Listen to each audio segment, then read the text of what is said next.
साहेब भगत जी, सत साहेब। क्या नाम आप जी का? भगत जी मेरा नाम सुभाष दास है, मैं दिल्ली से।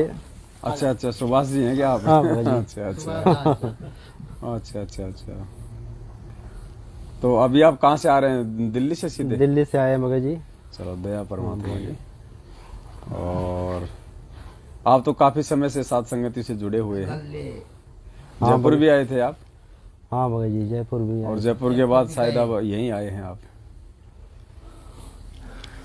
तो बताइए भगत जी, क्या कुछ आपका अनुभव रहा है साथ संगति से जुड़ने के बाद? उससे पहले का आपका? साथ संगति से जुड़ने से भगत जी हमें ये फायदा हुआ कि परमात्मा को पहले हम परमात्मा को परमात्मा नहीं हम मानते थे। अब मतलब कि साथ संगति से जुड़ने से हमें परमात्मा की हमें मतलब कि पता चला कि बंदी छोड़ सतगुरु रामपाल जी भगवान हैं। पहले हम महाराज ही उनको मना करते थे।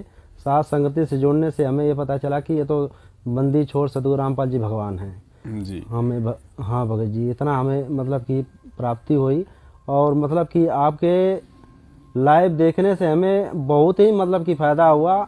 मतलब कि नहीं तो हम तो अंधविश्वास में ही मैनेजमेंट वाला के उनके इशारे से ही हम चल रहे थे। आपके लाइव देखने से मतलब कि हमें बहुत ही मतलब कि फायदा हुआ भगत जी। ज्ञान और अज्ञान के बीच में ही पिस रहे थे सब। हाँ भगत जी। चलो दया करी परमात्मा ने, सच्चाई समझ में आनी चाहिए। और आप भी अपने घर पे परमात्मा को भोग लगाते हैं? हाँ भोग लगाते हैं, संडे को हमेशा लगाते हैं भगत जी, संडे को। बहुत बढ़िया, दया परमात्मा की। मालिक को तो भोग लगाना ही है भगत जी, और किसको भोग लगाएंगे बताओ? परमात्मा को ही लगाएंगे भगत जी। पत्थरों को लगाते चारियों को हो गए। और बताइए कुछ भगत भाई बहनों को क्या कहना चाहेंगे आप?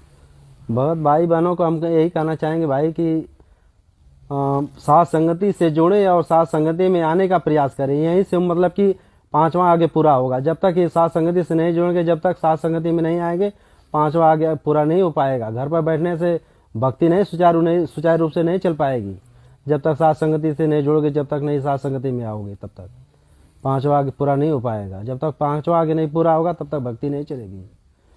और वैसे भी परमात्मा ने गीता पढ़ाते समय बताया है कि अर्जुन, द्रव्य में यज्ञ की बजाय ज्ञान यज्ञ सर्वश्रेष्ठ है। क्योंकि जब हमें ज्ञान हो जाएगा तो पता चलेगा कि कहाँ दान करना चाहिए, कौन सुपात्र है, कौन कुपात्र है। तो परमेश्वर ने द्रव्य में यज्ञ की अपेक्षा ज्ञान यज्ञ को ही सर्वश्रेष्ठ बताया है। और सात संगतियों में जो है परमेश्वर के ज्ञान आधार से ही हर विषय पर चर्चा होती है, सही और गलत का निर्णय होता है। और भगत समाज को ये मालूम पड़ता है कि धरती पे कौन परमेश्वर हैं और हमें वर्तमान में क्या करना चाहिए और कितनी सावधानी से हमें इस परमेश्वर के मार्ग पे आगे बढ़ना चाहिए। तो दया परमात्मा की। सुभाष दास जी और कोई भगत? हाँ आपके बराबर में भगत जी हैं। बंदी छोड़ सतगुरु रामपाल जी भगवान की जय हो। थोड़ा थोड़ा उनको दिखने दो, थोड़ा थोड़ा साइड में हो जाओ भगत जी। आप भी थोड़ा सा मुझे वहीं जाने दो आगे। इधर आप ये तो बहुत ही अच्छी बात है। ये बात तो दादी के पास में आओ। ये तो अलवरवासी है, अलवरवासी।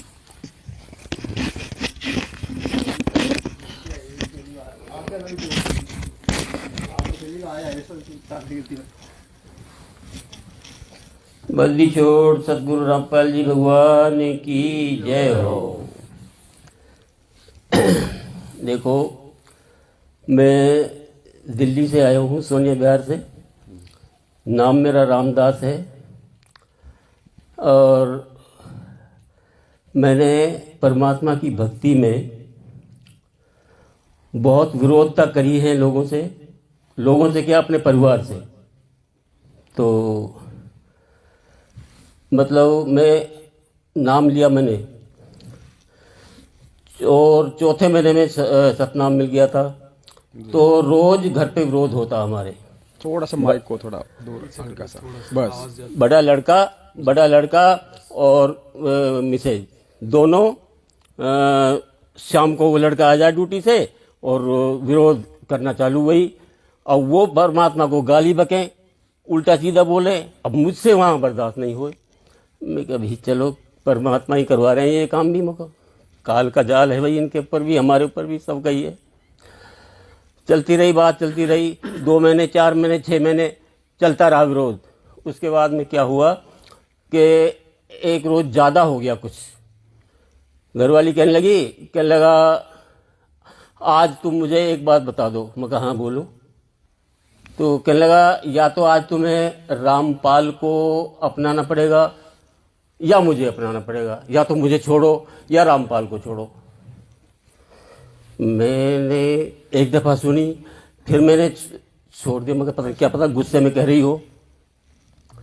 फिर दोबारा फिर उसने यही बात बोल दी। फिर भी मैं चुप रहा। मगर कोई बात नहीं, दब जाने दे बात को, कहीं अभी ऐसी ना उखड़ जाए बात अभी। फिर तीसरी बार उसने कहा, कहने लगा या तो रामपाल को रख लो या मुझे रख लो, मगर तुझे आज से मैंने छोड़ दिया, आज से मैंने तुझे छोड़ दिया, मैं परमात्मा को नहीं छोड़ सकता। मतलब मैं बहुत बुरी तरीके से विरोधता में फंसा हुआ हूँ। और उस दिन से तो पहले मुझे विश्वास थोड़ा कम था।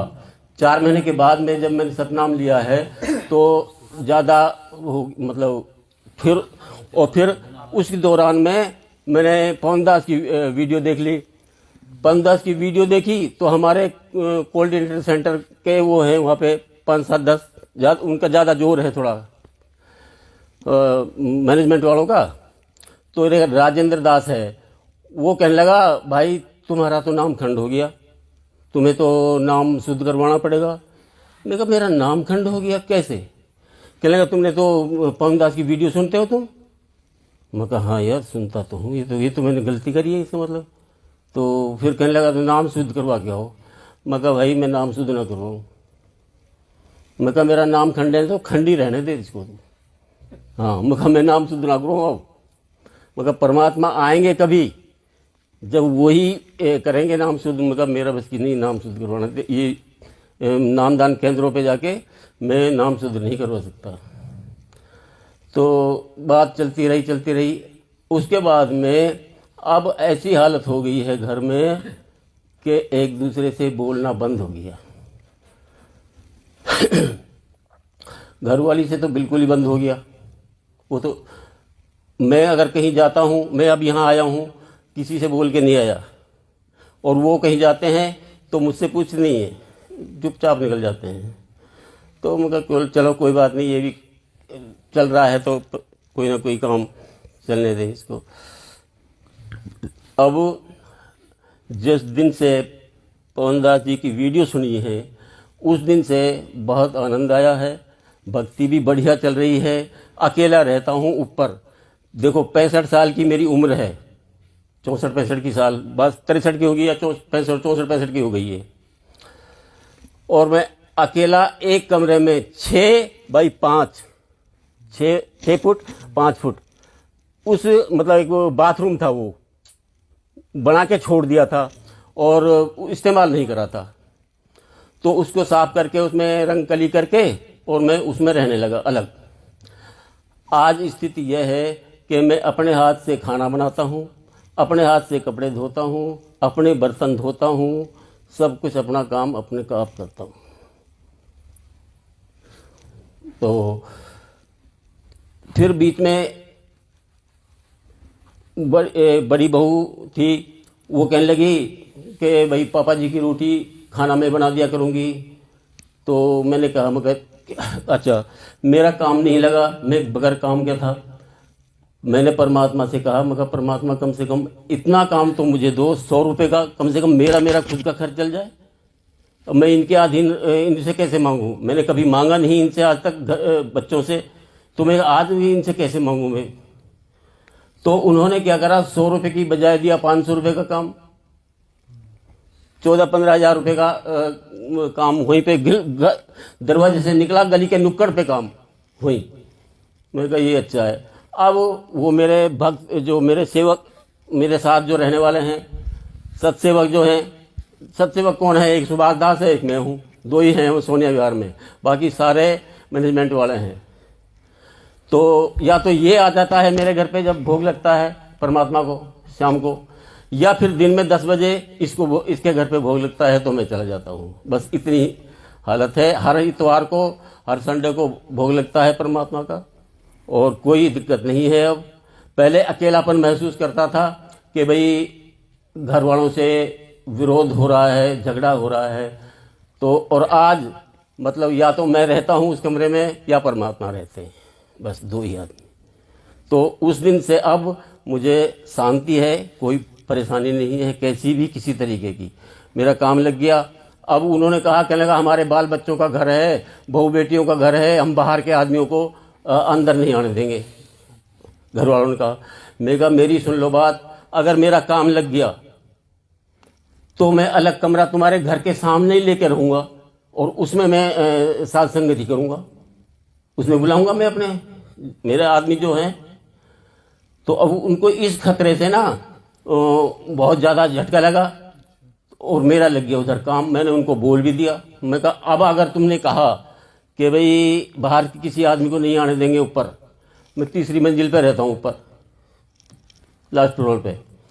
तो अब मैं सुभाष दास जी को बुलाया मैंने एक रोज, तो आ गया, ये आ जाने दिया। अब वो बराबर आ रहा है जा रहा है, मतलब अब कोई उनको पता लग गया कि 15,000 रुपये तो 14-15,000 रुपये की तनख्वाह लग गई। और अगर इसने कमरा लेके हमारे घर के सामने ही और ये साध संगति करेगा, सत्सेवकों को बुलाएगा, तो फिर हम फिर कहाँ जाएंगे फिर बेइज्जती और ज़्यादा हो जाएगी, इससे ज़्यादा बेइज्जती होगी जो अब हो रही है। तो ये ही इसी करके अब काम करता हूँ और अपना शाम को जाके अपने उसमें तीनों टाइम की भोग आरती प्रसाद सब कुछ हो रहा है, कंप्लीट हूँ बिल्कुल। बोल बंदी छोड़ कबीर श्री रामपाल जी महाराज जी की जय हो। सत साहेब सत साहेब। लो सर लो।